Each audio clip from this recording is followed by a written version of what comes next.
Hola y bienvenidos queridos hermanos, queridos amigos. Vamos a tener un estudio bíblico sobre la serie de hermenéutica. Estamos estudiando cómo interpretar las Sagradas Escrituras, hermenéutica bíblica. Dentro de este curso de hermenéutica hablamos de exégesis, hablamos de homilética, todo lo relacionado con la interpretación y predicación de las Sagradas Escrituras, siguiendo la forma correcta, porque como dice allá en Pedro, en Primera de Pedro, la interpretación de la Escritura no es privada, no es que cada uno interpreta lo que le parezca. Entonces, bueno, estamos ya varias semanas estudiando. Hoy vamos a continuar donde lo habíamos dejado en la última clase. Habíamos hablado de si realmente las Escrituras son de origen divino. ¿Realmente la Biblia es la palabra de Dios? Las Escrituras podemos afirmar rotundamente que son escritas por Dios. Y ahí estábamos considerando una serie de cosas, elementos básicos, principales de considerar si realmente la Escritura es de origen divino o simplemente la escribieron los hombres. Como entenderás, pues esto es fundamental, es muy importante saberlo. Si es algo que escribieron los hombres, bueno, pues es la opinión de unos, igual que otros han opinado y cada uno tiene derecho y todo es respetable de que cada uno manifieste sus ideas, sus creencias, sus formas. Pero si es Dios quien escribió la Biblia, entonces convierte a la Biblia en un escrito único, en un documento único y digno de prestarle nuestra máxima atención, ya que si el Dios que nos creó y ha puesto todo en orden escribe algo, pues hay que escucharlo, hay que considerarlo, ¿no te parece?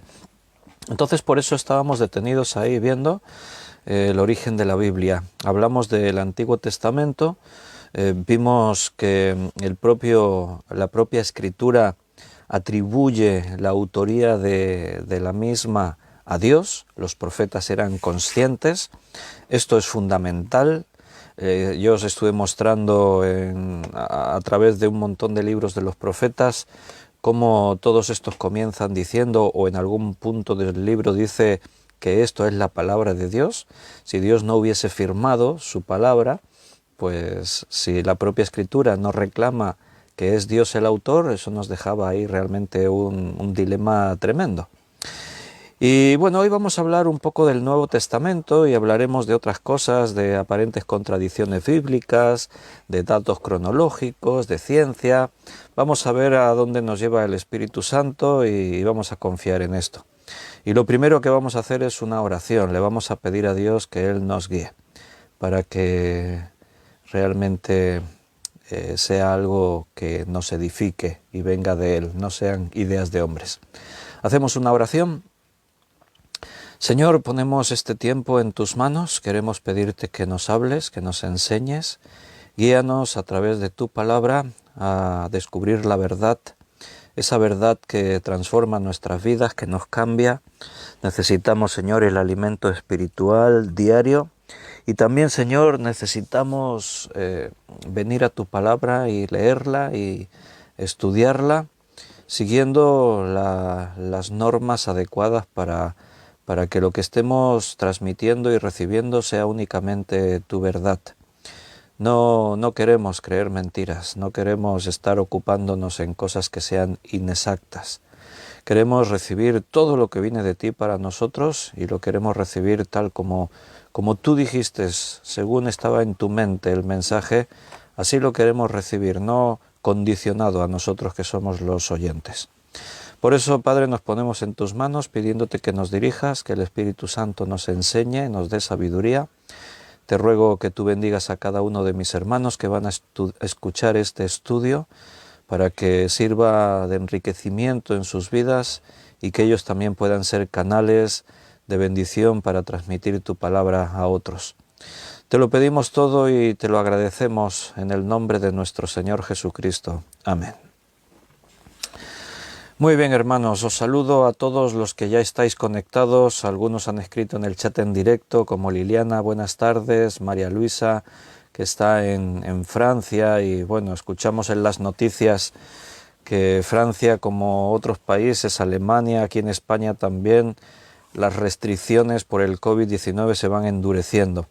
Hoy veía en las noticias que ahí en Francia muchas personas salieron a la calle a protestar por estas medidas, por las medidas de confinamiento, e incluso con automóviles se llegaron a formar colas kilométricas, atascos kilométricos de personas protestando por estos confinamientos. Bueno, ahí está, es un tiempo muy complicado, y un abrazo para nuestros hermanos que están ahí en Francia. Juan Bermudo también ha saludado. Buenas tardes, Juan Vázquez y Ana Karina. La verdad es que está todo muy complicado, está todo muy confuso. No se tiene para nada en claro todo esto del COVID-19, hacia dónde vamos, qué va a ocurrir. Pero recuerda que tenemos que descansar en el Señor. Dios tiene el control. Todo esto del COVID no fue una sorpresa para Dios. Todo está bajo su control y en agenda. Dios tiene un tiempo para las cosas. Si somos hijos, tenemos que vivir confiados. No os turbéis, decía Jesús. Es necesario que todas estas cosas acontezcan para que los tiempos se cumplan, para que un día Cristo venga a buscarnos como su iglesia que somos. No olvidemos que en este mundo también el enemigo opera, y los gobiernos, las naciones, el mundo sigue la corriente del príncipe de la potestad del aire, y eso implica pues que estamos ahí en medio de una batalla. Es curioso como todo esto del COVID-19 genera este nivel de confusión.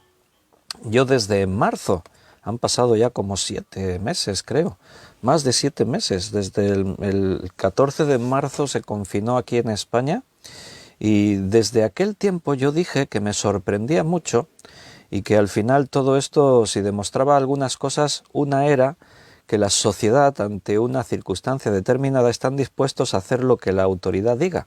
Si un día la autoridad dice os tenéis que poner esta marca, el 666, os tenéis que implantar este chip, tenéis que renunciar a esto, tenéis que hacer aquello, pues seguramente lo harán. El mundo lo va a hacer, y prueba de ello lo tienes ahí delante de ti.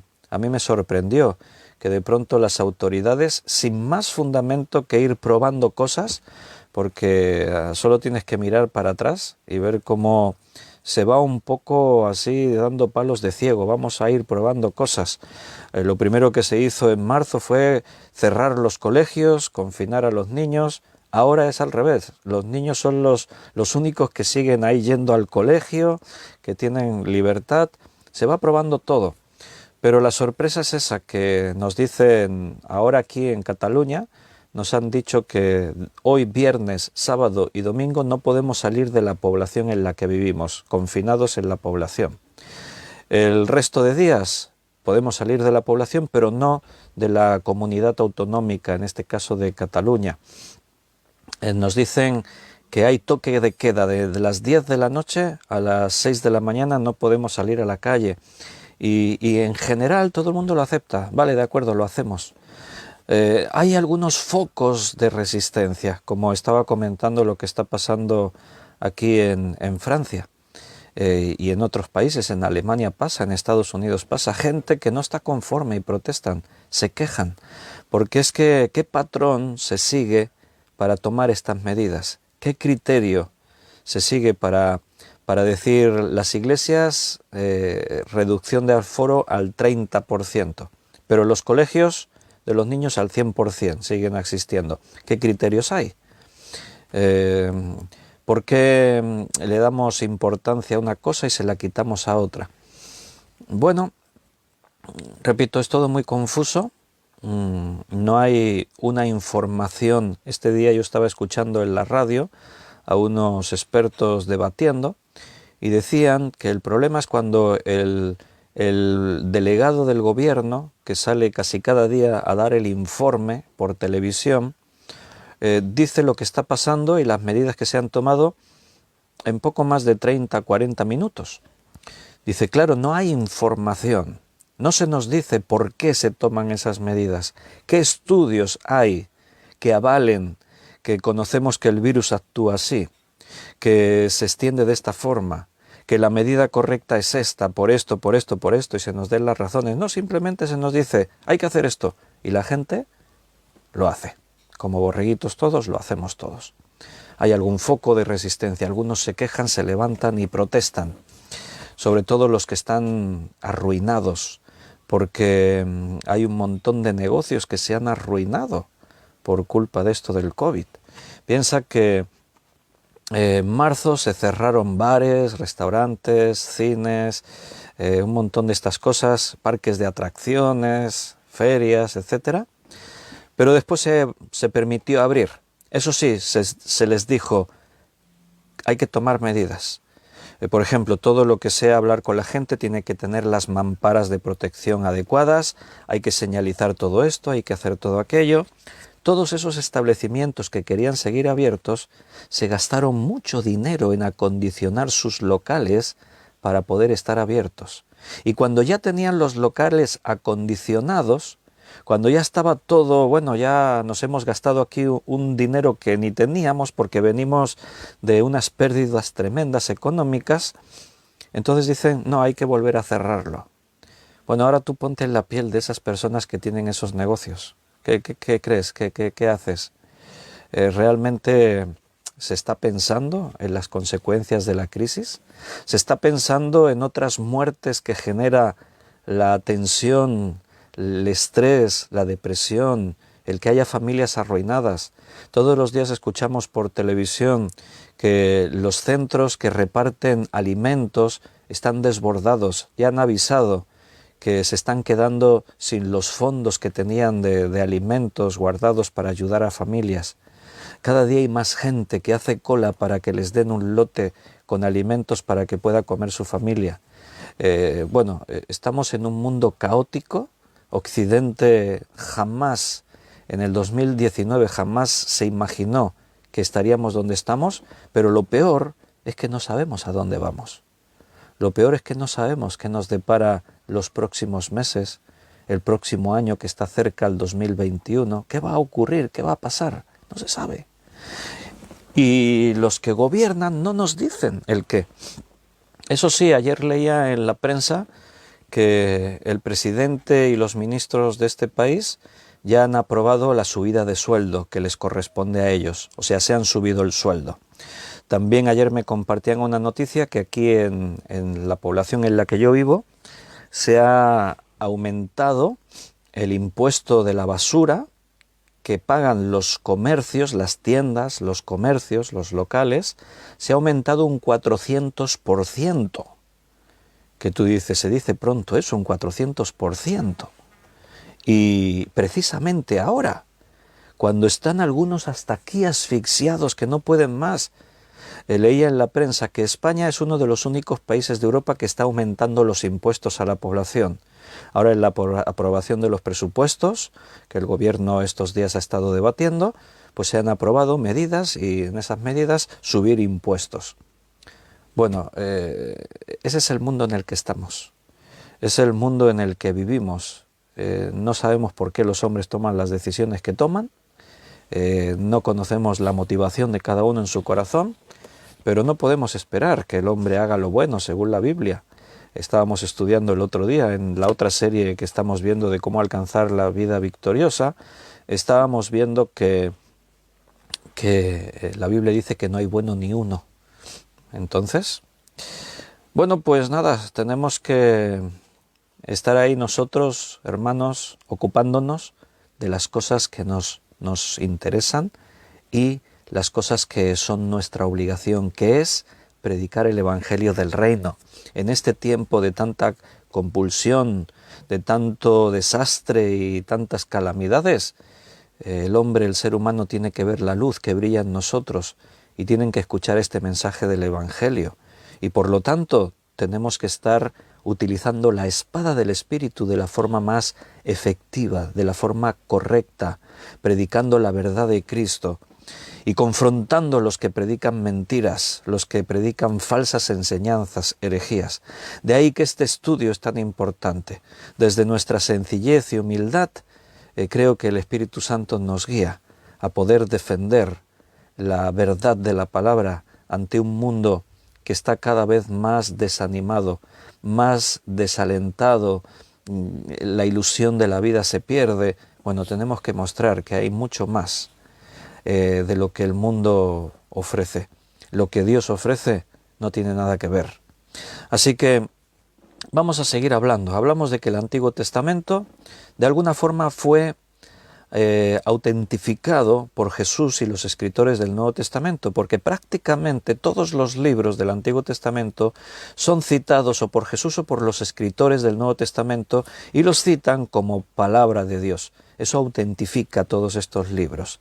Nos deja la seguridad de que esto es lo que Dios quería decirnos. Además, los 39 libros que tenemos nosotros en el Antiguo Testamento son los 39 libros que el judaísmo fue recogiendo con el paso del tiempo como la palabra que Dios les había dado.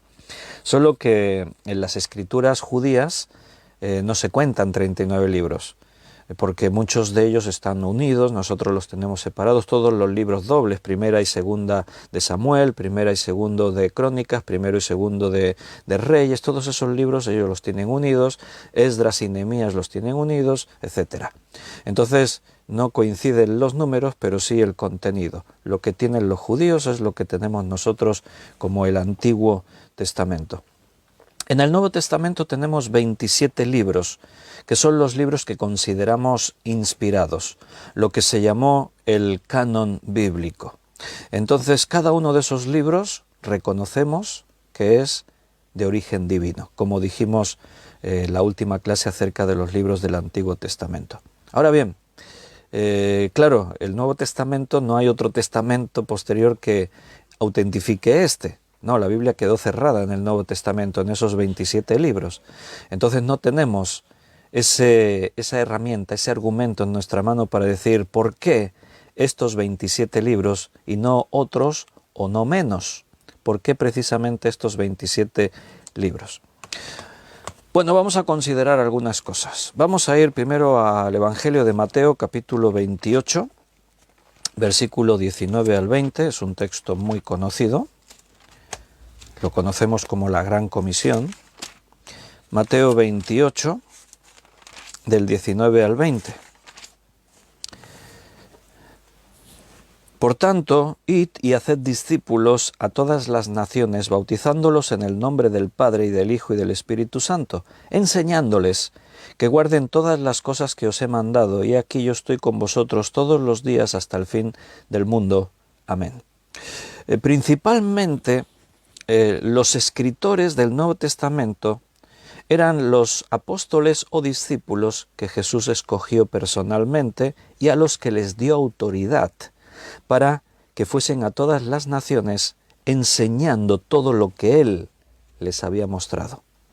Entonces aquí vemos autoridad delegada a sus discípulos para esa comisión, transmitir sus enseñanzas. Esto es importante. ¿Por qué? Porque tenemos ese argumento, tenemos el argumento de que Jesús les da autoridad, o sea, los comisiona. Parte de esa comisión consistía en tener que escribir el Nuevo Testamento. ¿Cómo iban a enseñar las cosas que Él les había mandado? ¿Cómo iban a poder transmitir toda esa doctrina? Bueno, era necesario que eso quedase escrito, tener ese material que no pudiese ser alterado por una tradición oral, por mira, te digo esto y tú se lo dices al otro y el otro se lo dice al otro. De esa manera el mensaje se distorsiona al final y cambia por completo. Pero si está escrito, está escrito. Ahí es más difícil de que esto pueda ser manipulado. Con todo y con eso se hace mucho manipular el mensaje de la Biblia, pero está escrito. Si tú vienes a la Biblia con propósito, con buena voluntad, y con la intención de encontrar la verdad, la encontrarás porque está dicho, lo dice ahí, está palabra por palabra. Entonces, este es el principal argumento. Los que escribieron el Nuevo Testamento eran aquellos a los que Jesús les dio la autoridad para hacerlo. También tenemos promesas como las que Jesús les hace en Juan 16:13. En Juan capítulo 16, versículo 13 dice: pero cuando venga el Espíritu de verdad, Él os guiará a toda la verdad, porque no hablará por su propia cuenta, sino hablará todo lo que oyere y os hará saber las cosas que habrán de venir. En el capítulo 14, versículo 26, también dice ahí: mas el Consolador, el Espíritu Santo, a quien el Padre enviará en mi nombre, Él os enseñará todas las cosas y os recordará todo lo que os he dicho. Os recordará todo lo que os he dicho. Está hablando nuevamente a los discípulos, a los apóstoles, los que fueron los escritores del Nuevo Testamento principalmente. Entonces Jesús anunció que esto ocurriría. El Espíritu Santo os va a guiar a qué tenéis que decir. El Espíritu Santo os va a llevar a que recordéis todo. O sea, nosotros ahora entendemos que la Biblia tiene un solo autor, el Espíritu Santo. Entonces el Espíritu Santo es el que puso en estos hombres lo que tenían que escribir, ni más ni menos, sino solamente esto. Y los autores del Nuevo Testamento entendieron esto, porque nosotros cuando leemos el Nuevo Testamento se sigue un patrón parecido al que el otro día estábamos viendo en cuanto a los profetas, cuando ellos decían: el Señor dice, Dios os ha dicho, Dios ha hablado, Dios... Bueno, en el Nuevo Testamento también está este mismo espíritu. Esto es la palabra de Dios, porque toda escritura es inspirada por Dios y útil para enseñar, para corregir, para instruir, para redarguir, para...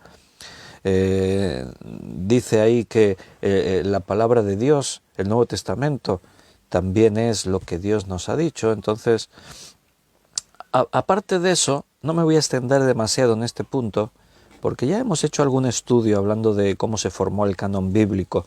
Simplemente tendrías que buscarlo aquí en Facebook o quizás más cómodo en YouTube.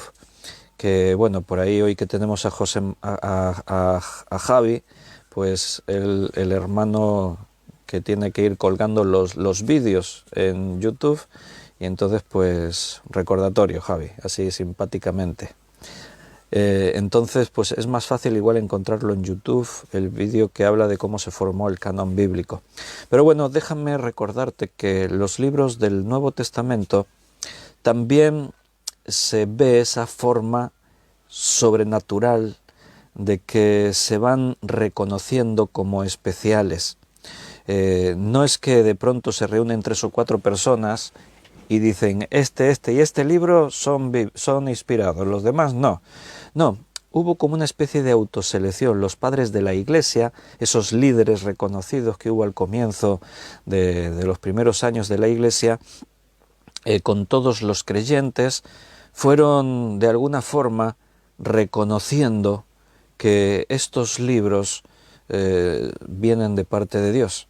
Todo eso al final tiene la rúbrica, la firma del Espíritu Santo, porque cuando tú lees la Biblia te das cuenta de esa unidad que la Biblia tiene. Es una de las cosas que la autentifican. Hay una unidad. Los 66 libros quedan como algo compacto, interconectados unos con otros, con un mismo estilo, un mismo lenguaje. Las enseñanzas nos llevan todas al centro de la Biblia, que es Jesucristo. O sea, todo armoniza. Esa armonía, imposible de encontrar en cualquier otra obra humana que pretendiese algo parecido, es algo que destaca en la Escritura, una armonía completa, total. Además, tenemos otra serie de argumentos que podemos mencionar en esta tarde y argumentos en contra para debatirlos. Por ejemplo, la Biblia podríamos afirmar que no contiene errores. A eso se le ha llamado inerrancia. La inerrancia es que no tiene errores. Bueno, ¿es esto así? Realmente, en este vasto volumen que forma esta biblioteca de 66 libros, casi todas las Biblias que tenemos pues andan ahí, algunas tienen la letra más pequeña, otras un poco más grande, pero estamos hablando de unas 1500, 1600, 1700 páginas. De verdad, en un libro de 1700, 1600 páginas, ¿no hay errores? Bueno, si hemos dicho que la Biblia es de origen divino, bueno, entonces tenemos que decir que Dios no comete errores. A lo largo de la historia, esta es una de las cosas que se han debatido mucho en los contextos religiosos cristianos. Ha habido gente que han dicho que la Biblia no contiene errores. Hay otros que han dicho que contiene algunos errores.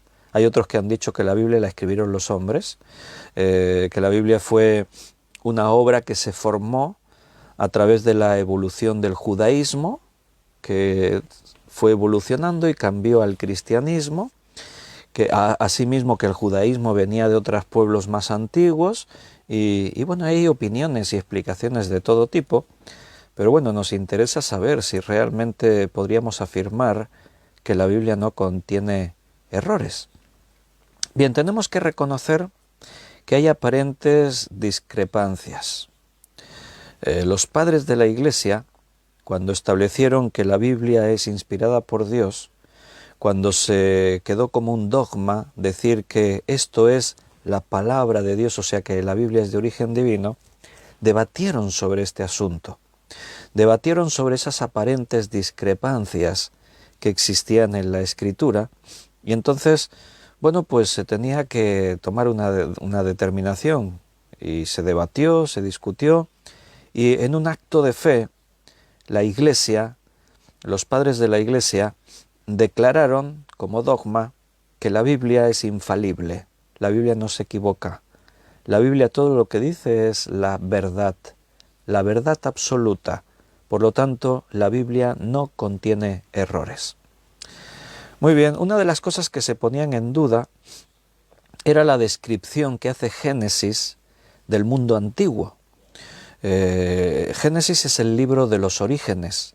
Nos explica el principio de muchas cosas, el principio de la creación, el principio del ser humano, el principio de la familia, el principio del pecado, de la entrada del mal en el mundo, el principio de la muerte humana. El primer ser humano que muere es Abel a manos de su hermano Caín. El principio de las naciones, el principio de los idiomas, de las diferentes lenguas, el principio del pueblo de Dios. En fin, Génesis es el libro que nos cuenta el origen de las cosas. Entonces, es el relato que tenemos del mundo más primitivo, del mundo más antiguo. Hay que decir que Génesis lo escribió Moisés, que no vivió en esa época. Moisés vivió ya bastantes siglos después de todo eso. Entonces, algunos cuestionaron que lo que Génesis contaba era fiable. Atribuían de que, bueno, Moisés cuando escribió esto, pues se lo imaginó, ¿no? Bueno, si el Espíritu Santo inspiró a Moisés, lo que Moisés decía era cierto. Si no era Espíritu Santo y era un hombre, pues claro, ¿cómo iba a saberlo? No estaba allí. Moisés no estuvo en el momento de la creación. Moisés no estuvo en el huerto del Edén cuando Adán y Eva se paseaban con Dios, cuando Satanás les tentó, cuando pecaron tomando del fruto prohibido, cuando Dios los expulsó y empezaron a habitar la tierra, a poblarla los primeros patriarcas. Entonces, con tantos siglos de diferencia, sería normal que lo que Moisés contó fuese inexacto. Ahora bien, tenemos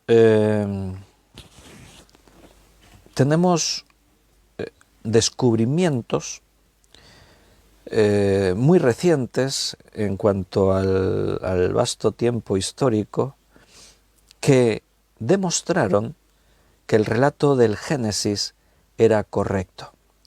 ¿Será como dice Génesis que la vida en aquella antigüedad era así, así, así?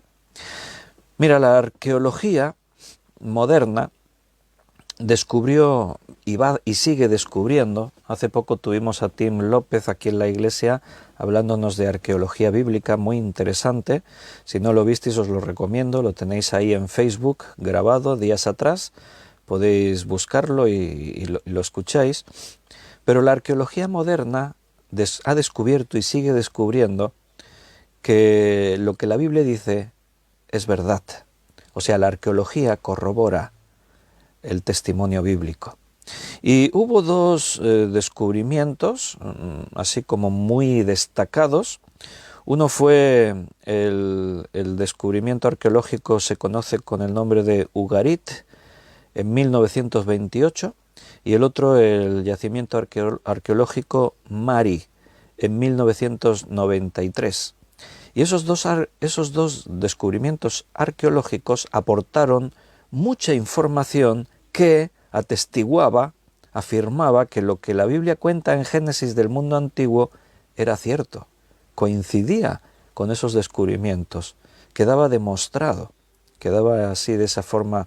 Además, la arqueología también ha venido a confirmar, bueno, muchos de los nombres bíblicos de reyes del Antiguo Testamento. El otro día Tim nos hablaba de algunas piedras con inscripciones, con nombres de algunos reyes y cosas muy interesantes. Hay aparentes discrepancias en la Biblia, pero tendríamos que ir viéndolas una a una, a ver si realmente eso es una contradicción o qué. Os voy a poner algún ejemplo. Vamos a ir a la Biblia y vamos a leer algunos casos para considerarlos y ver si realmente eso nos tendría que preocupar a la hora de pensar que la Biblia, si es de origen divino, es perfecta, no contiene errores, o si contiene errores, pues entonces, ¿qué hacemos, no? Bueno, vamos a considerar algunos de estos aparentes dilemas. Vamos a ir al segundo libro de Reyes, capítulo 24.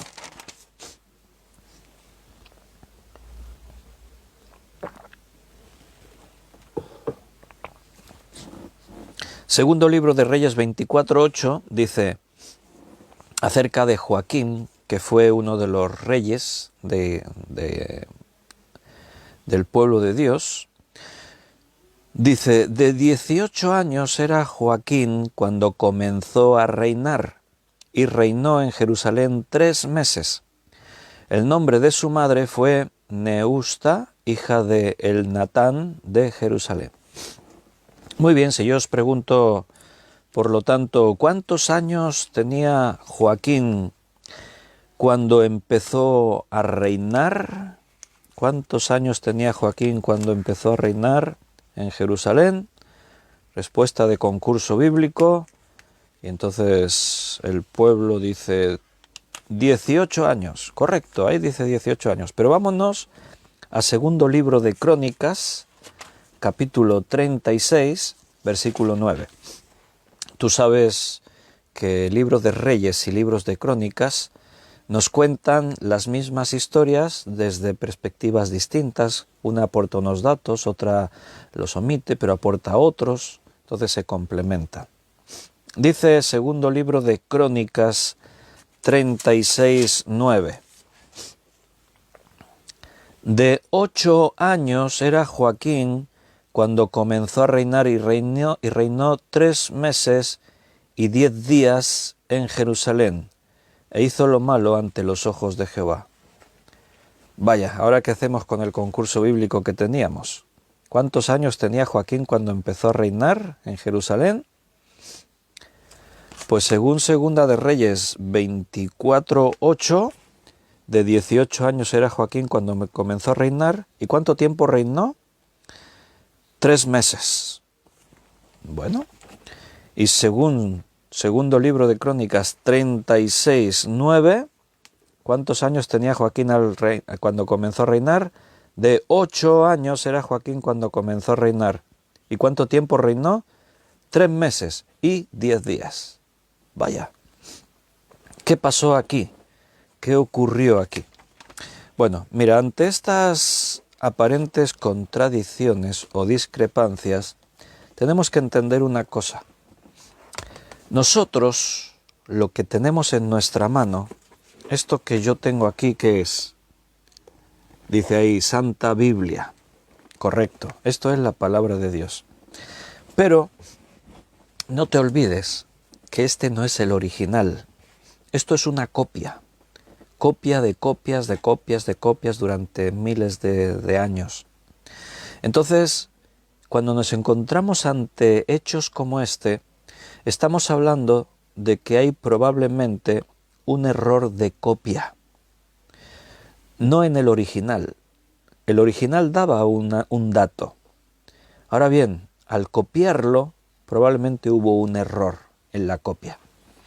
Además, es fácil de entender que esto pudo ser así, porque el número 18 en hebreo se escribe 8 y 10. Sería una traducción totalmente literal de las palabras hebreas. Nosotros decimos 18, pero en hebreo son dos palabras y entonces se traducen así, 8 y 10. Entonces, seguramente al escribir, de ahí que nos salen unos 10 días por ahí de más. En cuanto a los 3 meses, eso quizás no es tan trascendente. Hay un escritor, el de Reyes, pudo redondear y decir reinó 3 meses, y el otro quiso ser más afinado y dijo, sí, bueno, 3 meses y 10 días. Pero posiblemente aquí se trata de un problema en la copia. Alguna palabra se perdió. Si es 8 y 10... en hebreo es 18. Pero si en una copia se omite una palabra, si nos dejamos el 10, solo queda escrito 8. Entonces ahí estaría la discrepancia, que en Reyes dice que tenía 18 años y que en Crónicas dice que tenía 8 años. En este caso entonces, ¿cuál de los dos versículos estaría el equivocado? Casi con toda seguridad el de Crónicas, porque es más fácil que se pierda una palabra que no que se ponga algo añadido. Los copistas, cuando tenían que copiar esos textos bíblicos, bueno, pues tenían esa dificultad añadida, ¿no? De que, bueno, tenían que ir copiando todo a mano, no había informática, no había autocorrectores, era todo un trabajo tan laborioso que imagínate copiar toda la Biblia con pluma, ahí mojando en el tintero, escribiendo en materiales que ni siquiera son como los que tenemos ahora. Era un trabajo impresionante. El otro día, mi querido amigo Juan Miguel Torrero me hizo un regalo. Espérate que os lo enseño.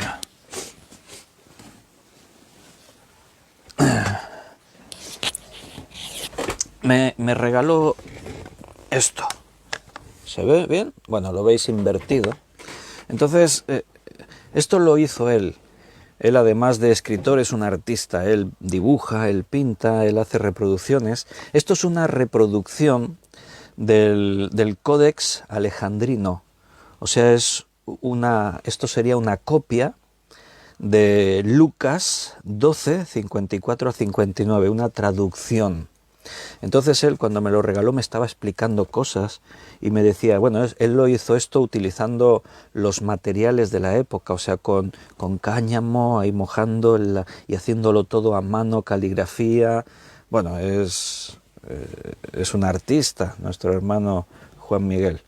Entonces él me decía, esto tenía mucha dificultad, porque si te fijas aquí, me menciona aquí, dice, en las tres estas líneas coincide la misma letra.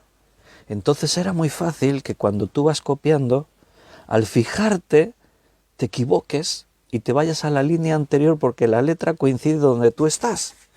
Y entonces me decía, por eso tenían que tener tanto cuidado al hacer ahí las copias y todo. Bueno, nosotros conocemos que cuando los hebreos copiaban las escrituras, lo hacían de una forma, bueno, tan rigurosa que cuando tú lees todas las normas que utilizaban y todo, era impresionante. O sea, se copiaban páginas tras páginas. Cuando llevaban una cantidad de escrito, ahora estoy hablando de memoria, no recuerdo todos los datos exactos, pero cuando ya llevaban una porción, lo que hacían era contar todas las letras, una por una, y contaban las que ellos habían hecho en la copia. Si faltaba alguna letra, tenían que volver a revisar todo. Entonces, si faltaba una letra, todo ese tramo que habían hecho desde aquí hasta aquí, lo destruían y volvían a comenzar. Si ya llevaban, vamos a decir, llevaban 4 o 5 libros copiados, y resulta que cuando contaban las letras faltaban, no sé cuántas eran, 3, 4 letras, destruían toda la obra, todo lo que habían copiado hasta este momento y volvían a empezar. Bueno, hacían todos unos rituales tremendos. Cuando llegaban a la palabra de Dios, al tetragramatón, la YWHW, cogían una pluma nueva, cubrían su cabeza, se ponían de rodillas para escribir solo ese nombre, el nombre de Dios. Era tanta solemnidad que los escribas hebreos daban al hecho de copiar las escrituras, que bueno, nos da esa garantía y seguridad que lo que se transcribió era exacto al 100% al original. Ahora bien, fíjate que estamos hablando de un detalle que no tenía que representar más trascendencia. ¿Cuántos años tenía Joaquín cuando comenzó a reinar? ¿18 o 8? Bueno, seguramente en las copias que se han hecho con el tiempo, con los años, se perdió la palabra 10. 8 y 10, se perdió la palabra 10 y quedó solo 8. Así que si en un concurso bíblico te preguntan cuántos años tenía Joaquín cuando empezó a reinar, lo correcto debería ser 18. Esa es la lógica. Pero esto no tiene más trascendencia. Es un error que se reconoce que es un problema de copia. Muchas veces nosotros hemos dicho en estudios bíblicos, mira, Reina Valera, esto es una copia. Y es una copia, bueno, es una traducción que se hace por primera vez al castellano, y la verdad es que Cipriano de Valera, cuando hizo esta copia, cuando transcribieron las Sagradas Escrituras al castellano, hicieron una obra tremenda, porque estamos hablando de que esta traducción, ahora nosotros esta revisión que yo estoy utilizando es del año 1960, pero la primera que se hizo, Reina Valera, estamos hablando del 1500 y pico. Bueno, tú entenderás que en esa época los recursos que tenían eran muy limitados. Hicieron una copia impresionante, porque a día de hoy las revisiones que se han ido haciendo posteriores casi que no han modificado nada. En esas revisiones se buscó si había algún error de copia. Aún en Reina Valera 1960, a veces nosotros cuando estudiamos la escritura a fondo, decimos, mira, este pasaje está cambiado del original. Por ejemplo, cuando Jesús dice allí en Mateo, y este género no sale sino con mucha oración y ayuno, dice en Reina Valera. Pero en el original no dice y ayuno, eso se añadió en la copia de Reina Valera. Si tú consultas otras versiones, como la Nueva Versión Internacional, de hecho casi todas las versiones que hay, la Biblia de las Américas, no tienen la palabra ayuno. Es un error de copia. Pero saber reconocer los errores de copia autentifican todo lo demás. ¿Entiendes? Cuando tenemos la capacidad de decir, esto que tengo en las manos es una copia, y esta copia contiene 1, 2, 3, 4, 5, 6 errores, eso es ser objetivo. O sea, es decir, mira, aquí cuando copiaron se equivocaron en esto, en esto, en esto, en esto. Así que cuando yo reconozco los errores quiere decir que estoy autentificando todo lo otro como auténtica verdad. Y ante la duda, precisamente los errores que contiene en ningún caso están llevándonos a temas importantes. No tiene que ver con doctrina, no tiene que ver con información importante en cuanto a lo que creemos y lo que no creemos, si la salvación sea así o no sea así. No, estamos hablando de datos así que no tienen más trascendencia como este que os estoy diciendo.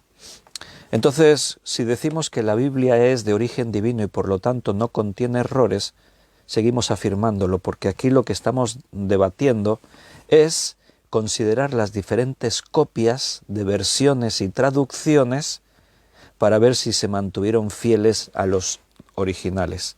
¿Y cómo sabemos eso si los originales no los tenemos? En realidad los libros que fueron escritos de puño y letra por Isaías, por Amós, por Jeremías, por Moisés, no existen, no se tiene constancia de ellos. Ahora bien, hay escritos muy antiguos. Entonces, todos esos escritos tan antiguos se comparan unos con otros, se contrastan, se analizan y uno se da cuenta que todo eso es un milagro de Dios que preservara todo eso hasta nuestra época, porque no contiene prácticamente ningún tipo de error, coincide. Si eso no es un milagro, que después de millones de años, copias y copias y millones de libros escritos, de traductores y tal, que un documento siga siendo fiel al original, eso es obra del Espíritu Santo, sin duda alguna. Vamos a ver otro ejemplo de aparente discrepancia que se encuentra en Daniel 1.1. Contrastaremos Daniel 1.1 con Jeremías. Primero vamos a leer el de Daniel. Daniel 1.1, en cuanto a Nabucodonosor, dice: en el año tercero del reinado de Joacim, rey de Judá, vino Nabucodonosor, rey de Babilonia, a Jerusalén y la sitió. Muy bien, si estás jugando al juego bíblico de antes y te sale la pregunta de cuándo fue que Nabucodonosor vino y sitió Jerusalén, conquistó a los hebreos, bueno, pues tienes que decir en el año tercero del reinado de Joacim, rey de Judá. Ahora bien, vamos a leer en Jeremías 25.1. Jeremías es un profeta que escribe en este tiempo, en el tiempo de la desolación, en el tiempo de la deportación, de la destrucción de Jerusalén. Entonces dice Jeremías 25.1, palabra que vino a Jeremías acerca de todo el pueblo de Judá, en el año cuarto de Joacim, hijo de Josías, rey de Judá, el cual era el año primero de Nabucodonosor, rey de Babilonia. O sea, el año en el que Nabucodonosor comienza a reinar, que invade Jerusalén y conquista Judá y eso, dice que era el año cuarto del reinado de Joacim. Daniel 1.1 dice que era el año tercero del reinado de Joacim. Uy, tenemos una diferencia de un año. Daniel dice año tercero de Joacim, Jeremías dice año cuarto de Joacim. ¿Esto es una contradicción? ¿Es una discrepancia? Bueno, vamos a considerar varias cosas. Una, en el lenguaje hebreo, si te has dado cuenta, Daniel dice exactamente en el año tercero del reinado de Joacim vino Nabucodonosor, rey de Babilonia, a Jerusalén y la sitió. Y Jeremías dice, palabra que vino de Jeremías acerca de todo el pueblo de Judá en el año cuarto de Joacim, hijo de Josías, rey de Judá, el cual era el año primero de Nabucodonosor, rey de Babilonia. Puede ser que hay una diferencia de meses en los que pasamos de un año a otro, y una cosa es hablar de que Nabucodonosor viene y sitia Jerusalén, y otra es que Nabucodonosor ya está reinando en su primer año. Ahí puede estar la explicación de por qué aquí dice tercer año de Joacim y aquí dice cuarto año de Joacim. Además tenemos algo que tenemos que considerar y tener en cuenta. Los hebreos contaban los años de una forma distinta a los babilónicos, a los babilonios. Los hebreos contaban los años según los reyes que gobernaban en Israel. Los babilonios lo contaban de otra forma. Entonces puede haber aparentes discrepancias según el dato o en qué se está basando el escritor Daniel o en qué está pensando Jeremías cuando cita esa cifra. Pero nuevamente, si te das cuenta, estamos hablando de discrepancias que no tienen mucha trascendencia y que tienen muy posible explicación lógica de por qué ocurre eso ahí. Quiero que te des cuenta de un detalle. La Biblia es uno de los documentos antiguos, el que más datos da en cuanto a fechas, lugares, nombres,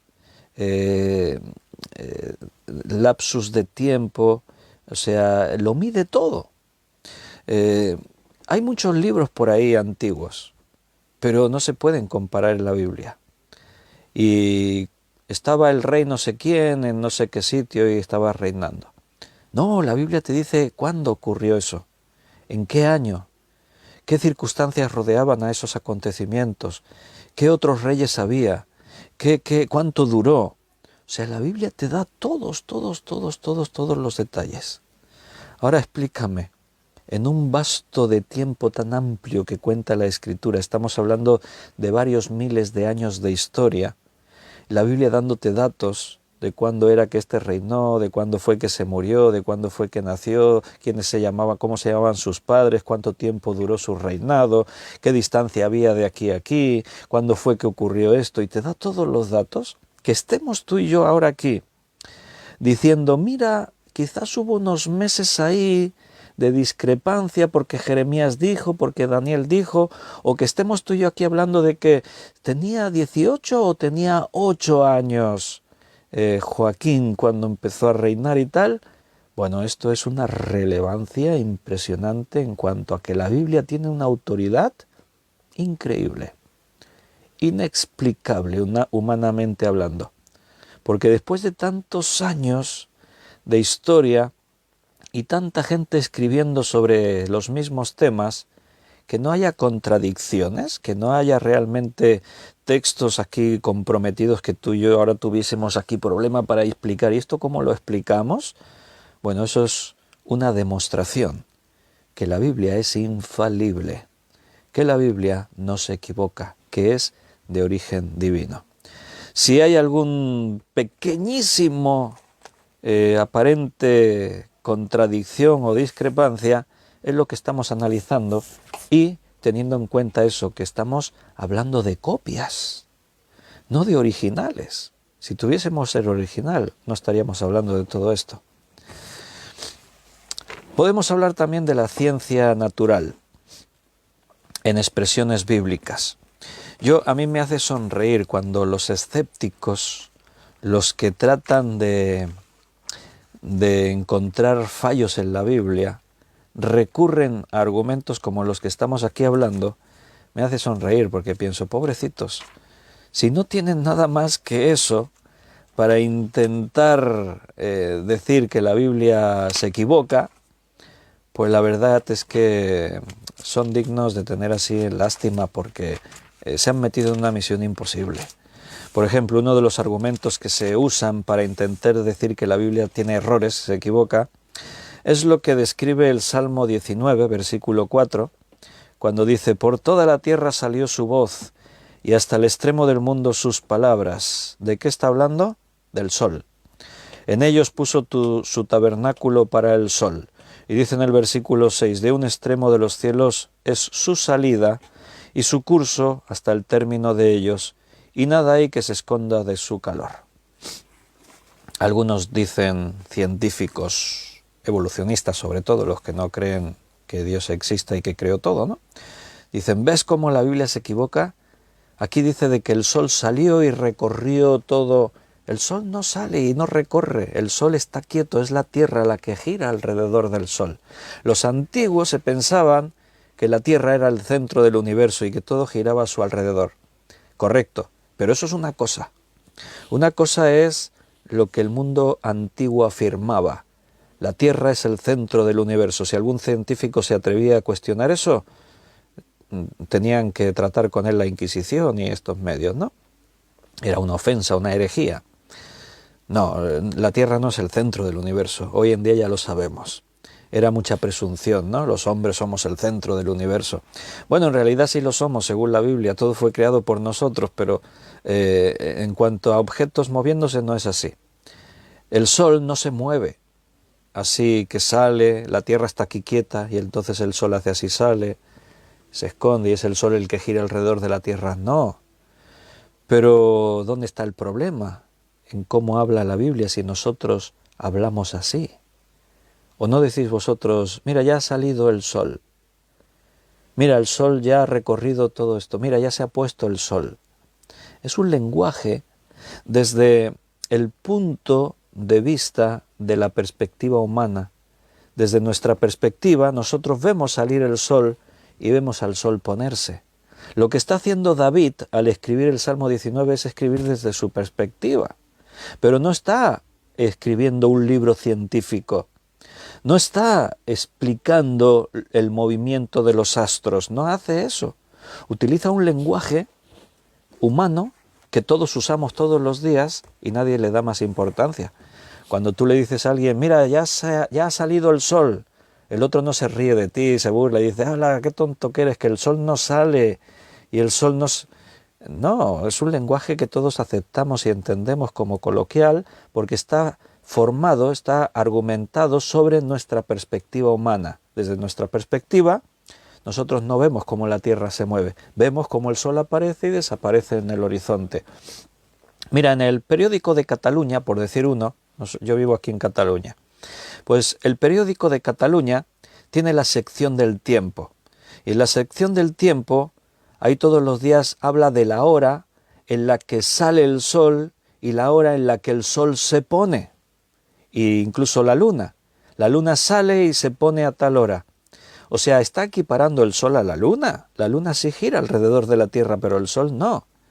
Bueno, a fecha de hoy nadie le ha escrito una carta al director diciéndole que su periódico fomenta y divulga mentiras científicas. Nadie se ha ofendido y nadie ha dicho el periódico de Cataluña dice mentiras, no creáis nada de lo que dice. Nadie ha hecho eso. ¿Por qué? Porque somos personas inteligentes y sabemos que esa es una forma de lenguaje que todos entendemos. Si al director de la Biblia y del periódico le dicen ¿se mueve el sol alrededor de la Tierra? Lo mirará así y dirá, ¿y por qué preguntas eso? Todos sabemos que es la Tierra la que gira alrededor del sol. El sol es el astro, que por eso se llama sistema solar, es la estrella, es el astro, que por su masa y su gravedad tiene atraídos en su órbita todos los planetas que forman ese sistema, el solar. Y entonces por la fuerza gravitacional que genera el Sol, todos esos planetas están en órbita alrededor de este astro. ¿Por qué preguntas si el Sol se mueve alrededor de la Tierra? No, claro que no. Entonces, ¿por qué dices en tu periódico? Te diría, hombre, si le preguntásemos a David, David, ¿tú sabes el movimiento de los astros, de los planetas y todo? Pues seguramente no lo sabría. Pero es que lo que él está escribiendo es inspiración divina. Y Dios sí sabe. Ahora, Dios, desde la perspectiva de David, utiliza un lenguaje humano para hablar de la salida del sol y de la puesta del sol y de cómo el sol recorre todo ese horizonte. Repito lo que te decía antes, si los detractores de la Biblia solo tienen estos argumentos para tratar de desprestigiar la Biblia, bueno, es algo que nos hace más fuertes y autentifica que la Biblia es verdadera, porque es una demostración de que no hay argumentos para poder debatir si la Biblia dice lo que dice es exacto o dice mentiras.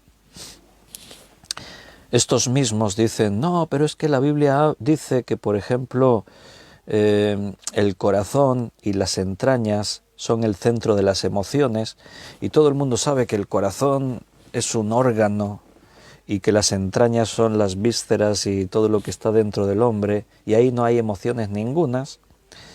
Bueno, no voy a entrar ni siquiera a argumentar eso porque cuando entonces tú le has dicho a tu amada o tú a tu amado te amo con todo mi corazón, ¿qué te dijo tu amada o tu amado? Pero ¿por qué me dices eso? ¿Me amas con un órgano ahí todo ensangrentado que está ahí?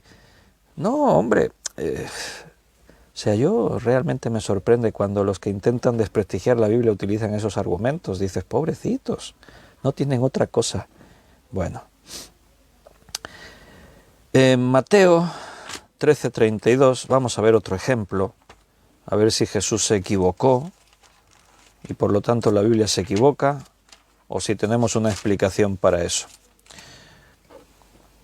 Mateo 13:32. Es posible que alguna vez te encuentres con alguien que te diga esto, mira,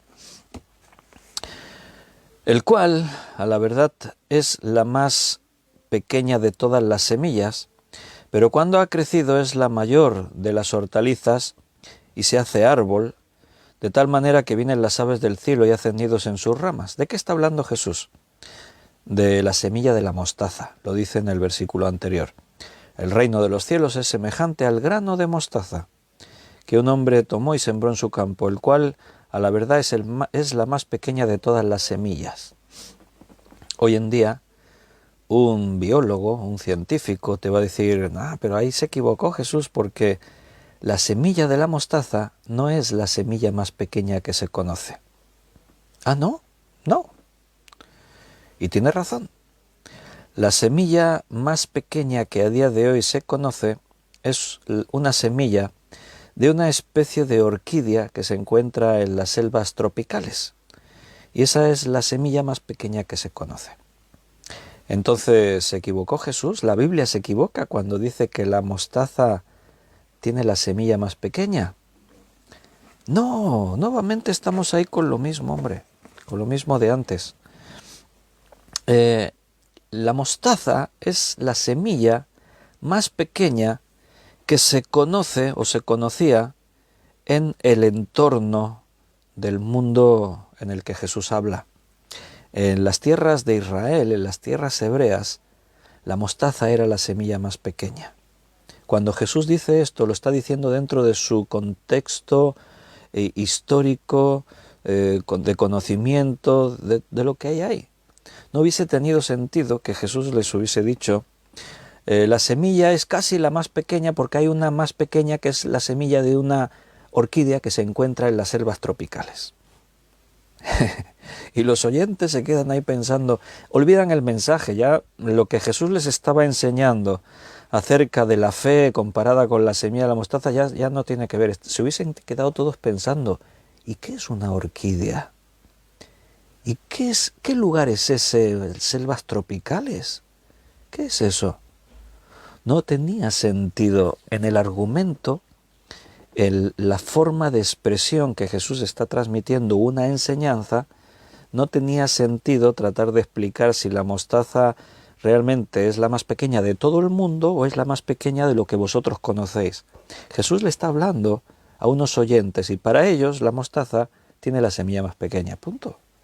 Aquí no se está, esto no es un volumen que está tratando los seres vivos, las plantas, las semillas, no. Jesús trató de dar una enseñanza y se limitó a mostrarles lo que para ellos era familiar. Mira, la semilla de la mostaza es la más pequeña, pero mira qué árbol crece de ella, el árbol de la mostaza, en cuyas ramas los pájaros anidan y crecen. Bueno, así es el reino de los cielos. Así, de algo tan pequeño se puede hacer algo tan grande. Bueno, no hay ningún problema. Aquí no hay discrepancia. Jesús no se equivocó. Habló con conocimiento de causa. Seguramente si Jesús si hubiese parecido un científico evolucionista y le hubiese dicho, Jesús, pero ¿la mostaza es la semilla más pequeña de todo el mundo? ¿Tú crees que para Dios hay secretos? Aunque aquí no se conocía las selvas tropicales y si había una orquídea con la semilla más pequeña, no sé qué, seguro que Jesús lo hubiese sabido, porque Dios lo sabe todo. Y Dios le hubiese revelado a Jesús, hombre, ese dato. Pero no era el caso. Bueno, vamos tachando posibles discrepancias. Así podríamos seguir bastante rato. Vamos a hablar de otra cuestión. Creación contra evolución. Bueno, tenemos la ciencia evolucionista que dice que el origen del universo se formó por casualidad y que las especies que existen fueron fruto de la evolución, no del propósito ni de la intención de un Dios creador. Todo lo que existe existe por sí mismo. Ha sido todo fruto del caos y la casualidad. Hemos llegado a ser lo que somos, el universo es lo que es, sin la intervención de nadie sabio ni poderoso. Bueno, dicen los evolucionistas, es que la Biblia no nos explica cómo. Mira, Génesis nos narra la creación, pero la creación en Génesis está narrada, está explicada en 34 versículos. ¿Sabes lo que quiere decir eso? Quiere decir que Génesis su intención no era darnos los detalles de la creación. Solamente la forma tan breve en la que Génesis narra la creación de las cosas nos lleva a que no podemos formular una exégesis profunda de decir cómo se crearon todas las cosas. No, lo que quiere dejarnos claro Génesis es que lo que existe, existe porque Dios lo creó, punto. No nos da los detalles. Ahora bien, aún con los pocos detalles que da Génesis, tú puedes analizar y puedes ver que hay principios científicos, como el hecho de que cada especie Dios la crea y la crea según su género, según su especie. Esos son principios de la genética. O sea, un elefante es elefante y un león es un león. Tú no puedes cruzar un león y un elefante y a ver qué nace. No puedes. ¿Por qué? Porque son especies distintas, son géneros distintos. Bueno, según la ciencia evolucionista todo viene de una misma cosa, de unas células que aparecieron sin saber cómo, ni hay ninguna explicación, en una especie de caldo microbiótico de los océanos que poblaban la Tierra y hubo unas reacciones químicas. ¿Y por qué? ¿De dónde salieron las reacciones químicas? ¿Y de dónde apareció ese caldo microbiótico? ¿Por qué estaba ahí? ¿Y qué desencadenó la aparición de la vida? Es más, ¿cómo se forma la vida? La ciencia no lo puede explicar, no lo puede reproducir en un laboratorio. Tú mira una semilla de trigo, parece algo seco. Coges la semilla, la partes, se rompe, mira dentro a ver si ves algo. No, está todo ahí. La ciencia puede decirte cómo está formado ese grano de trigo, qué componentes químicos, qué elementos componen el grano de trigo.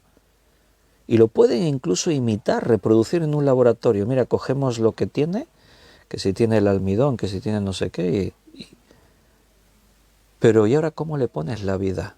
Porque ese grano de trigo que está seco, tú lo pones bajo tierra, le das la humedad adecuada y la temperatura adecuada y de pronto brota la vida. Sale un tallo verde, salen unas raíces y aparece la vida. La ciencia no puede hacer eso ni puede explicar cómo eso ocurre. ¿Qué clase de explicación es tratando de contradecir lo que la Biblia dice, cuando dice la Biblia se equivoca diciendo que Dios creó todo? ¿Qué argumento es el decir, mira, la Biblia se equivoca, el mundo existe porque apareció de pronto, de la nada, el universo, el Big Bang, una gran masa de materia, explota, salen ahí todos fragmentados, soles, planetas, todos los objetos, todo se pone en orden, órbitas exactas, las galaxias, todo. De pronto en uno de esos planetas llamado Tierra, la casualidad hace que se encuentre a la distancia exacta de su Sol, ni un poquito menos ni un poquito más, la distancia exacta con su órbita exacta, y resulta que genera una atmósfera adecuada con los gases adecuados en su proporción. Tiene que existir el anhídrido carbónico en esta medida, el oxígeno en esta medida, todos los gases que forman la atmósfera en su contenido, en sus medidas exactas. De pronto ahí aparece la vida sin saber tampoco cómo, ni cómo llegamos a ese punto, y a partir de ahí, de esas primeras células, se van formando seres más complejos. Al final los océanos se llenan de seres, esos seres después salen del agua, les crecen patas y empiezan a salir diversidad de géneros y especies, y un día aparece el hombre y ahí estamos. A ver, pero ¿cómo puede ser? Desde fuera de mi perspectiva de la fe, yo creo que la Biblia lo que dice es la verdad, pero intentando ser objetivo, olvidándome de que soy cristiano y simplemente soy una persona que trata de encontrarle sentido al origen y a la vida, y la ciencia evolucionista me lo explica así, me dice todo eso, y yo digo, vaya, oye, que te has fumado para imaginarte todo eso. ¿Qué te has drogado? O sea, ¿cómo puedes llegar a esas conclusiones? Además, voy a admirar tu fe, porque creerte todo eso es impresionante. Entonces, lo tienes delante de ti. ¿Prefieres creer lo que la Biblia dice, teniendo en cuenta que Génesis 1 no trata de darte los detalles de todo lo que es la creación? Te he dicho, son 34 versículos. ¿Quieres contar los volúmenes que la medicina, la ciencia, la biología, la geología, etcétera, etcétera, han escrito durante la historia de la humanidad, todo lo que han descubierto y lo que siguen descubriendo acerca de lo que forma la creación y los seres vivos, la fauna, la flora, los océanos? Si Dios nos tiene que dar toda esa información, tendríamos no sé cuántos miles de volúmenes y en medio estaría perdido ahí el fragmento que nos cuenta cómo salvarnos. Y tendríamos un problema. No se salvaría nadie. Estaríamos estudiando ahí toda la información que Dios nos dio. La Biblia no pretende darnos todos los datos científicos. Lo que la Biblia trata es de que entendamos que todo esto lo creó Dios con un propósito. El hombre era el centro de ese propósito porque fue creado a imagen y semejanza de Dios, pero el hombre tiene un problema, y es que para ser libre tuvo que escoger, y escogió mal, pecó, por lo tanto perdió su condición de una relación perfecta con Dios. La muerte llegó a su vida, a su existencia, pero Dios tenía un remedio, que era que en Jesucristo y en su sacrificio nosotros podemos reconciliarnos con Él, obtener la vida eterna y de esa forma tener asegurada la entrada a la culminación de la obra de Dios, que serán cielos nuevos y tierra nueva para toda una eternidad. Ahí lo tienes. ¿Qué crees? ¿Lo que la Biblia dice o lo que la evolución dice? La evolución, recuerda, es una teoría. Ahora confronta la teoría a la evidencia, al diseño inteligente, al orden y a la sabiduría que refleja la creación, etcétera, etcétera, etcétera. Si queréis saber más al respecto, pues os recomiendo que os leáis los libros de algunos hermanos muy queridos, como mi buen amigo Antonio Cruz. ¿Habéis leído este? Apologética en 10 respuestas. Si no lo habéis leído, uno de los últimos libros que Antonio Cruz escribió, leedlo. Súper interesante, con argumentos científicos y otras cosas. Hebreos 11:3. Hebreos 11:3, ¿qué dice? Vamos a ver. Por la fe entendemos haber sido constituido el universo por la palabra de Dios, de modo que lo que no se veía fue hecho, o sea, de modo de lo que se ve fue hecho de lo que no se veía. Al final tiene que ver la fe. Evidentemente, tú tienes que decidir, ¿creo lo que la Biblia dice o creo lo que los científicos evolucionistas dicen? Es una cuestión de fe. Tanto si aceptas una cosa como otra, es porque tú has decidido creer eso. Considera las evidencias, claro, lo que estábamos diciendo. La Biblia no te plantea una fe ciega. La Biblia tiene argumentos. La ciencia evolucionista tiene sus argumentos. Considéralo todo y después decides ¿Qué es lo que crees? Mira, es cierto que se puede observar se puede hablar de microevolución. Se puede observar que ha habido y hay variaciones en algunas especies. A eso se le llama adaptación de una especie. Pero no se ha podido observar saltos de una especie a otra distinta, ni hay un registro fósil de esos saltos de una especie a otra especie distinta. Eso no existe.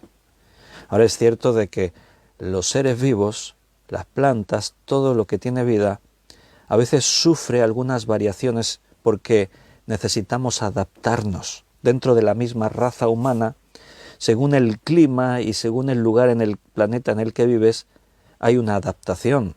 Cuanto más al norte, los países nórdicos, la gente es con su piel más clara, pelo rubio, o sea, su fisionomía es distinta a los que tienen su piel negra porque viven en África o viven en países donde la radiación del sol es muy fuerte y su pelo rizado permite que haya una ventilación mucho mejor para refrigerar la cabeza del cerebro, etcétera, etcétera. Eso es adaptación.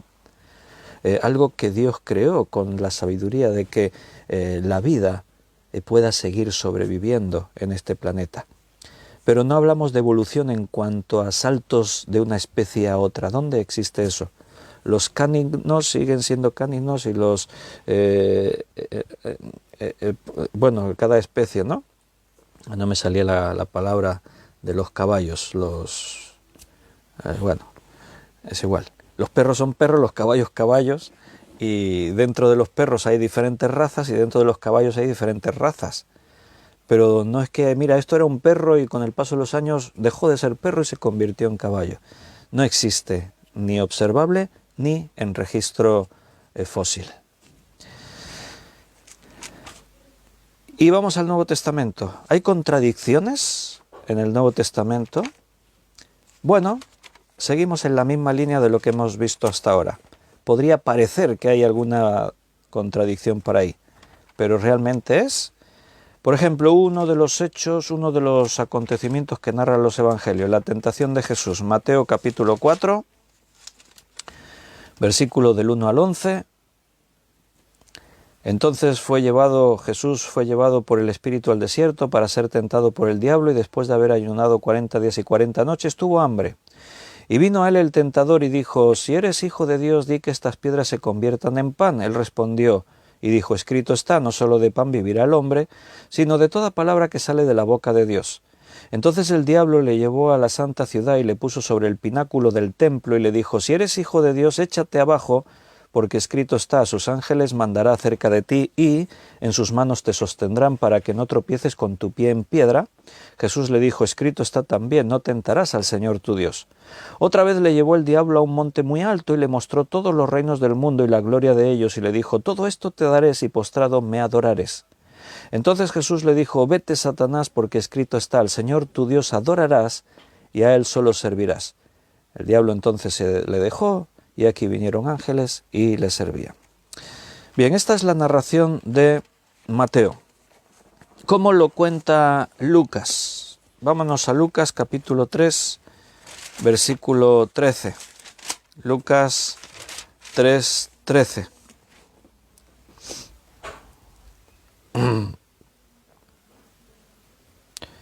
Perdón, 4. Lucas 4. Lucas 4. Del 1 al 13. Voy a las tentaciones en sí mismo. Nosotros hemos leído en Mateo 4, escrito está, no solo de pan vivirá el hombre. Mateo 4, escrito está, no solo de pan vivirá el hombre, sino que toda palabra. Vale. 5. Y le llevó el diablo a un monte alto y le mostró en un momento todos los reinos de la tierra. Mateo 4, 5. Entonces el diablo le llevó a la santa ciudad y le puso sobre el pináculo del templo. ¿Qué notas aquí?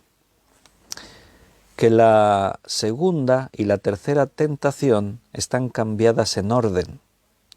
Mateo dice: primera tentación, di que las piedras se conviertan en pan. Segunda tentación, fue llevado a un monte alto y le mostró el mundo y la gloria. Tercera tentación, lo subió al pináculo del templo, dijo, tírate abajo. Lucas cuenta, primera tentación, no solo de pan. Segunda tentación, el monte alto. Tercera tentación, el pináculo del templo. Entonces, están cambiadas en el orden. ¡Ah! ¿Es esto preocupante? ¿Es una discrepancia? Bueno, dice lo mismo, solo que se cambió el orden. Uno dice una tentación en segundo lugar, el otro en la tercera. La pregunta sería, ¿realmente los evangelistas quisieron mostrarnos en qué orden apareció cada una de las tentaciones o nos querían transmitir la enseñanza que eso tenía? Aquí el orden no altera la enseñanza o el contenido. No es que al decir, uy, si cambiamos esta tentación aquí por esta en el orden, cambia toda la enseñanza y todo el sentido. No, eso no ocurre. Equinos eran los caballos, eso no me salía la palabra. Me salía hípica de montar a caballo. No. Gracias, Javi. No altera el contenido, el mensaje no es alterado. ¿Por qué? Porque aquí el propósito no es que tenga que aparecer en este orden. Hay casos que sí, la enseñanza tiene que seguir un orden, si no el contenido cambia. Pero aquí no es el caso. Y tenemos que entender algo. Cada evangelista escribió para diferentes oyentes, lectores. Entonces todas esas cosas hay que tenerlas en cuenta. Aquí difiere el orden. ¿Hay alguna trascendencia? No. ¿Se contradice? No. Cuenta lo mismo, solo que hay un cambio en el orden. Puede ser también un problema en la copia. También podría ser, pero decimos, en este caso no se altera el contenido, así que no es un problema, no es contradicción. No hay contradicción, no hay discrepancia. Otro ejemplo, en la cruz había un letrero que Poncio Pilato manda escribir. Todos los reos a muerte tenían una tablilla donde escribían el delito por el que se les crucificaba. Entonces Pilato dice lo que tienen que escribir en la tablilla que van a poner en la cruz de Jesús. Mateo dice que esa tablilla decía lo siguiente, Mateo 27, 37. Y pusieron sobre su cabeza una causa escrita, este es Jesús, el Rey de los judíos. Marcos 15, 26 dice que lo que ponía la tablilla era, y el título escrito en su causa era, el Rey de los judíos. Viene a decir lo mismo, pero no son las palabras exactas que dice Mateo, las que dice Marcos. Bueno, ¿y Lucas cómo lo dice? Lucas 23, 38. Lucas 23, 38. Había también sobre él un título escrito en letras griegas, latinas y hebreas. Este es el Rey de los judíos. ¿Y Juan? ¿Notas que los 4 evangelistas recogieron ese dato? Juan 19, 19. ¿Qué fue lo que dice Juan que ponía? Y escribió también Pilato un título sobre la cruz, el cual decía, Jesús Nazareno, Rey de los judíos. Bueno, notarás que en los 4 evangelios el mensaje es el mismo, el Rey de los judíos, pero cambian algunas palabras. Juan dice algo que no dicen los otros, Jesús Nazareno. Los otros añaden, este es, o simplemente Rey de los judíos, o no son las palabras exactas. Pero volvemos a lo que decíamos antes, el mensaje no cambia. El mensaje es que el propósito de saber qué es lo que ponía la tablilla era la acusación. ¿De qué se le acusaba a Jesús?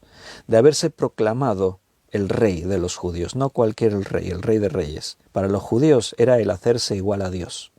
Esa era la acusación, eso es lo que Pilato entendió. ¿De qué acusan a este? De haberse proclamado su rey y ellos no lo reconocen como su rey. Así que esta es la causa por la que va a morir en la cruz.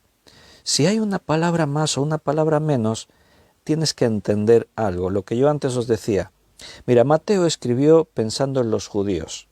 Marcos escribió pensando en los romanos. Lucas escribió pensando más en el mundo griego, más conocimiento, más sabiduría. Y Juan escribió más como un evangelio universal, como para todos. Entonces, según el propósito del Espíritu Santo en cada autor, podía manejar una información de una forma u otra. Tienes que entender que el Evangelio reúne una cantidad de información grandísima y se tuvo que seleccionar cada autor lo que iban a decir.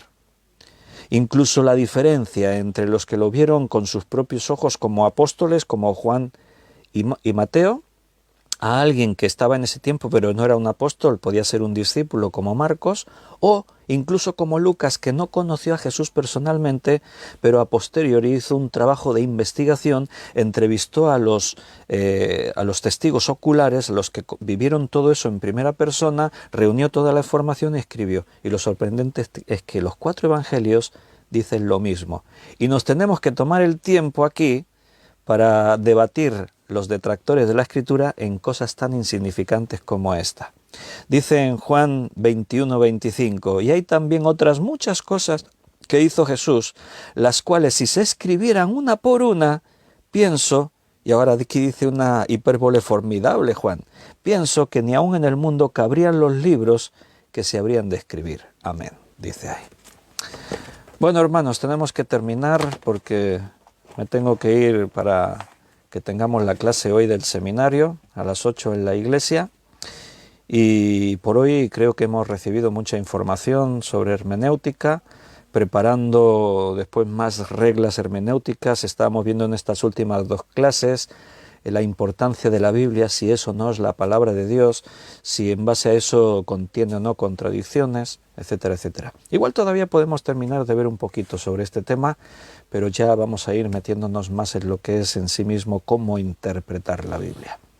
Un abrazo muy grande, hermanos. Mañana sábado 31 de octubre estaremos aquí a las 9 de la noche. Y como es una fecha así señalada, el tema que mañana voy a tocar es el de Halloween. ¿Puede un cristiano participar en la fiesta de Halloween? ¿Qué significa esta fiesta? ¿Es compatible esto con nuestra fe cristiana? Mañana vamos a hablar de eso. Vamos a dar un estudio sobre este tema que pienso que es de inquietud. Muchas veces hay hermanos que me preguntan y detecto esa inquietud y saber y bueno, pues mañana vamos a tener el estudio sobre ese tema a las 9. Recuerda, es sábado, por lo tanto a las 9, hora de España, estaremos juntos. Espero veros. Yo siempre estoy ahí deseando que podamos compartir estos momentos juntos y me bendice mucho vuestra dedicación, vuestro esfuerzo y también me causáis esa sorpresa, grata sorpresa de que después de tantos meses algunos siguen ahí fieles y otros muchos se van incorporando a este nuestro tiempo diario alrededor de la palabra de Dios. Así que os amo con el amor del Señor y mañana, si Dios nos permite, nos volveremos a ver. Un abrazo muy fuerte. Hasta mañana, si Dios quiere.